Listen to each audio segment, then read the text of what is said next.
तर मनमाड धुळे इंदूर रेल्वे मार्ग धुळे जिल्ह्यातून जात असून धुळे तालुक्यातील 350 हेक्टर जमीन भूसंपादित केली जाणार आहे। मात्र ही जमीन देण्यासाठी शेतकऱ्यांनी विरोध केलाय।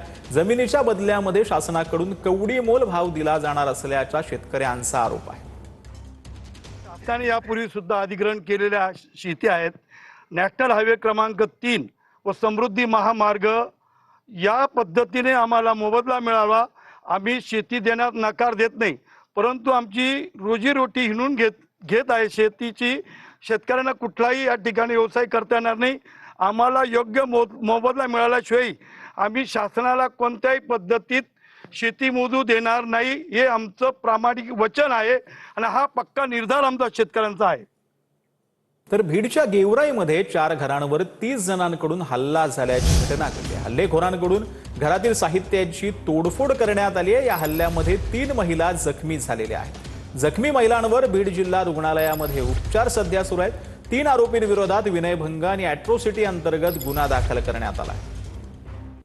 हल्ला शिवाय दिले ते जातीवर गेला। आमच्या जातीवर गेल्यानंतर त्याने आमचे घरदार फोडले थांबा बोर तिने ह्याच्यात बोरामध्ये मोटर टाकल्यात, घरदार फोडेल। काही पाण्याला पण त्याने प्यायला पण नाही राहू दिलं आमचं काही। हात जोडून विनंती, न्याय भेटावा आम्हाला, दुसरं काय नाही, आम्हाला न्याय भेटावा। जे बाळूमामाचे भक्त होते त्यांना म्हणले बाबा हे देवाच्या मेंढ्याचा हा मालक कुणीच नाही, कारण हा एक सगळा जो भक्तगण आहे तिथं ते मेंढ्या राखायला होता। ह्या 2-4 मेंढ्या घेऊन ते चालले असता लोकांनी त्यांना अडवलं म्हणूनच त्यांनीच हाणमार चालू केली आणि 2 मेंढ्या त्यांनी जीवाशी मारले। आता काय मागणी आहे? आता आमची मागणी पोलिसाला आहे त्यांच्यावर एक तर दरोडेखोराचा गुन्हा दाखल करा, जे आज खोटी जी अट्रॉसिटी केली आहे ती त्वरित माघारी घ्यावा, नसता बाळूमामाचे भक्त लोकशाही मार्गाने महाराष्ट्रावर आंदोलन करतील। तर जळगावच्या चोपडामध्ये 2 पोलीस कर्मचाऱ्यांमध्ये हाणामारी झालेली आहे। हाणामारीमध्ये दोन्ही पोलीस कर्मचारी जखमी झालेले आहेत। क्षुल्लक कारणावरून हाणामारी झाल्याची माहिती आहे।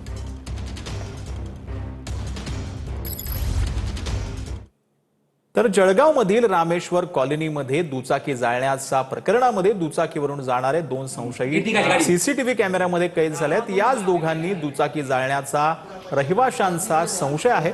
पार्किंगमध्ये लागलेल्या आगीमध्ये 20 दुचाकी जळून खाक झालेल्या आहेत। दरम्यान रहिवाशांनी दिलेल्या तक्रारीवरून दुचाकीवरून जाणाऱ्या 2 अज्ञातांविरोधात MIDC पोलीस ठाण्यामध्ये गुन्हा दाखल झालेला आहे।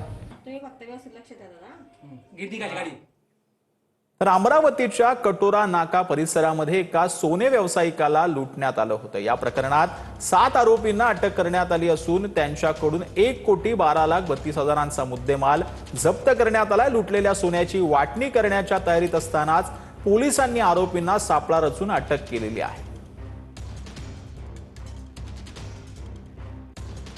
तर लातूरकरांचं ग्रामदैवत असलेल्या श्री सिद्धेश्वर रत्नेश्वर देवस्थानच्या यात्रेला आजपासून सुरुवात झाली आहे। महाशिवरात्रीच्या निमित्तानं दर्शनासाठी देवालय परिसरामध्ये भाविकांनी मोठी गर्दी केली होती। श्री सिद्धेश्वर रत्नेश्वर देवस्थानच्या यात्रेचं यंदा 73वं वर्ष आहे।